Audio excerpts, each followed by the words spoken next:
لال button کو دبا کر 131 نیوز کو سبسکرائب کریں اور گھنٹی کے نشان پر کلک کریں تاکہ ہماری آنے والی ہر ویڈیو آپ تک آسانی سے پہنچ سکے۔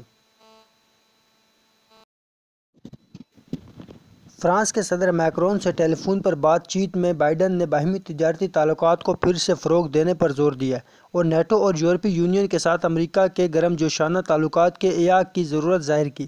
بائیڈن نے عہد کیا کہ وہ ٹرمپ کے جارحانہ قواعد کو تبدیل کر دیں گے۔ واضح رہے کہ بائیڈن نے امریکی مسلمانوں کی وسیع تر حمایت حاصل کرنے کے علاوہ یہ وعدہ بھی کیا ہے کہ وہ امریکہ میں مقیم مسلمانوں کو اپنی انتظامیہ میں شامل کریں گے اور ٹرمپ کی جانب سے مسلمانوں پر غیر اعلانیہ پابندیوں کا بھی خاتمہ کریں گے۔ فی الوقت جو بھی ہو، نئے صدر کے انتخاب کے بعد عالمی سیاست پر اس کے کیا اثرات ہوں گے، اس پر بحث کی جا رہی ہے، جبکہ اس بات کی اہمیت زیادہ ہے کہ نئے امریکی صدر کی مسلمانوں سے متعلق پالیسی کیا ہوگی۔ یہ ایک تلخ حقیقت ہے کہ کوئی بھی امریکی صدر مسلمانوں کا ہمدرد نہیں رہا، حتیٰ کہ باراک حسین اوباما کے نام سے حلف اٹھانے والے پہلے امریکی بلیک صدر نے بھی مسلمانوں کو مایوس کیا ہے۔ عرب حکمران شاہ فیصل کے سوا کسی نے بھی امریکہ کو گھٹنے ٹیکنے پر مجبور نہیں کیا۔ امریکہ نے ان کو انہی کے بھتیجے کے ہاتھوں 1975 عیسوی میں شہید کروا دیا تھا۔ انہوں نے قبلہ اول کی بازیابی کے لیے 1973 عیسوی میں امریکہ کو تیل کی سپلائی بند کر دی تھی، جس سے تیل کا ایک خطرناک بحران پیدا ہو گیا تھا۔ اس کے بعد جو بھی حکمران آئے، انہوں نے امریکہ کی بالادستی تسلیم کی۔ حالیہ عرصے کے دوران صرف ترکی ہی امریکہ کے آگے ڈٹ کر کھڑا ہے۔ القاعدہ، داعش کی آڑ میں عراق، افغانستان، شام کو تباہ کر دیا ہے۔ بش باپ بیٹے، کلنٹن، اوباما اور پھر ٹرمپ، ان سب کے دور میں عالم اسلام کو بہت زیادہ نقصان پہنچایا گیا ہے۔ چند برس پہلے بہار عرب کا دنیا مشاہدہ کر چکی ہے۔ لیبیا، یمن، تیونس، بحرین، شام اور مصر میں جو کچھ حالات پیش آئے، اس کے محرکات کچھ مقامی ضرور تھے، مگر ان ممالک میں کس طرح سے تختے الٹے گئے، سربراہوں کو مارا گیا یا فرار ہونے کے لیے مجبور کیا گیا، اس میں کہیں نہ کہیں سپر پاور امریکہ کا عمل دخل بھی ضرور رہا۔ عراق کے صدر صدام حسین کے ساتھ جو سلوک کیا گیا، جس طرح عراق اور افغانستان کو کھنڈر بنا دیا گیا، جس طرح سے عوام کے ہاتھوں کرنل غزافی کا قتل کیا گیا، اسے امریکہ نواز بھلے ہی انقلاب یا بہار عرب قرار دے دیں، در حقیقت وہ امریکہ کی جلادیت کی بدترین مثال ہے۔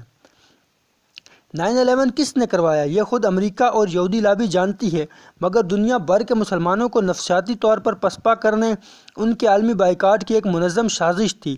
20 سال بعد بھی اس کے اثرات کم نہیں ہوئے۔ مسلمانوں سے متعلق جو نفرت مغربی ممالک کے عوام کے ذہنوں پر نقش ہو چکی ہے، وہ وقت کے ساتھ ساتھ اور بھی ابھرنے لگی ہے۔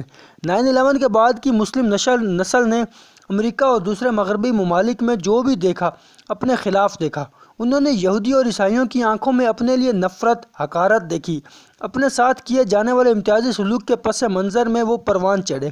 فرانس، ڈنمارک جیسے ممالک نے مسلم دشمن پالیسی اختیار کرتے ہوئے جہاں مسلمانوں کو مشتعل کیا، وہیں دنیا کے سامنے مسلمانوں کے دہشت گرد، تخریب کار کے طور پر پیش کرنے میں کامیابی حاصل کی۔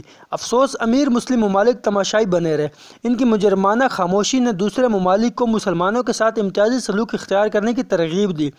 بائیڈن کے بارے میں جو بھی کہا جا سکتا ہے کہ وہ مسلمان دوست ثابت ہوں گے یا نہیں، اوباما کے نائب کی حیثیت سے مسلم دشمن پالیسیوں میں ان کا بڑا اہم کردار رہا ہے۔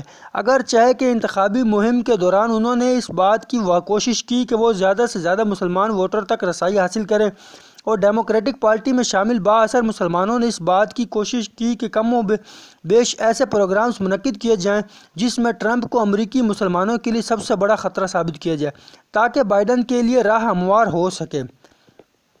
مگر اس حقیقت کو تسلیم کرنا ہی ہوگا کہ امریکہ ہو یا کوئی اور مغربی ملک، اسے اقتدار کے لیے مسلم مخالفت ضروری ہے۔ مسلم دشمن پالیسی صرف ٹرمپ، کلنٹن، بش یا اوباما تک محدود نہیں۔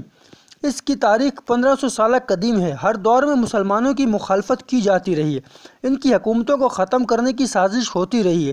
ترکی میں خلافت اسلامیہ کو ختم کرنے کے لیے دنیا پر عظیم جنگیں مسلط کی گئیں۔ امریکی صدور نے سب سے زیادہ مسلمانوں کو ٹھیس پہنچائی۔ مسئلہ فلسطین پر ٹرمپ نے ان کی انتہا کی۔ جب امریکی سفارت خانے کو اس نے یروشلم میں منتقل کیا، اور سنچری ڈیل، اور اب نو منتخب صدر بائیڈن بھی اپنے دور صدارت میں ٹرمپ کے اس فیصلے کو تبدیل نہیں کر سکتے۔